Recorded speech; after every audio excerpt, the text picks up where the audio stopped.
नमस्कार, मैं हूं धनश्री और आप देख रहे हैं ARK न्यूज। आइए बढ़ते हैं आज की कुछ ताजा तरीन खबरों की ओर। हाईकोर्ट ने अधिकारियों को लगाई कड़ी फटकार, कहा सिर्फ कागजों में लेपापोती, धरातल पर नहीं हो रहा कोई काम।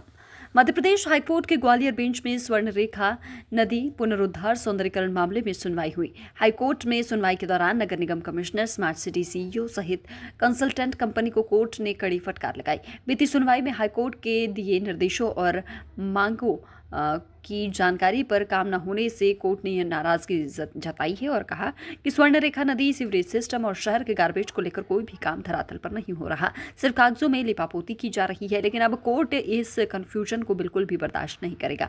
मामले से जुड़े सभी अधिकारी अपने पाले की गेंद को दूसरे के पाले में डाल रहे हैं। सिर्फ पिंग पोंग गेम खेला जा रहा है। कोर्ट न्याय देने के लिए होता है, न कि आपके द्वारा पेश किया जा रहे अधूरे दस्तावेजों को सुलझाने, क्लर्क का काम करने के लिए होता है। कोर्ट ने 12 अप्रैल को अगली तारीख नियत करते हुए कंसल्टेंट कंपनी से उसके वर्क ऑर्डर और अभी तक के काम की प्रोग्रेस रिपोर्ट के साथ ही नगर निगम और स्मार्ट सिटी का ये याचिका से जुड़ी प्रॉपर जानकारी मांगी है।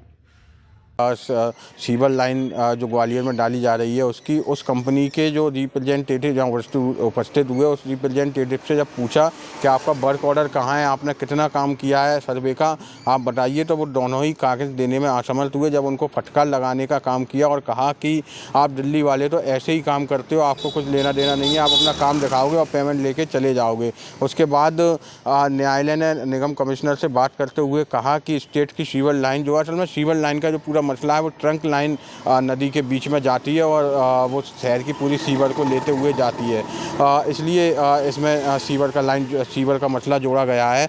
और जब माननीय न्यायालय ने कहा कि स्टेट की सीवर लाइनें आज तक चल रही हैं और जो आपने 1956 के बाद जब राज्य बना 1956 में, उससे लेके आज तक इन 68 सालों में आपने जो सीवर लाइनें डाली हैं, आपके पास उनका कोई ब्यौरा ही नहीं है कि आपने किस तरीके की डाली हैं, वो डैमेज हो रही हैं। और इसमें एक बात ये भी आई कि जो 2017 के बाद से जो सीवर लाइनें डाली गई हैं अमृत वन में, उसमें जो है अगले 10 साल का मेंटेनेंस का काम उस कंपनी को देखना था, लेकिन वो कंपनी नहीं देख रही है और इसमें निगम सारा काम उसका मेंटेनेंस का निगम देख रही है। इसका मतलब वो कंपनी काम करने में फेल हुई है, जिस पर अभी तक कोई कार्रवाई नहीं की गई है। ऐसे ही खबरों में बने रहने के लिए हमारे चैनल को लाइक, शेयर और सब्सक्राइब करना ना भूलें।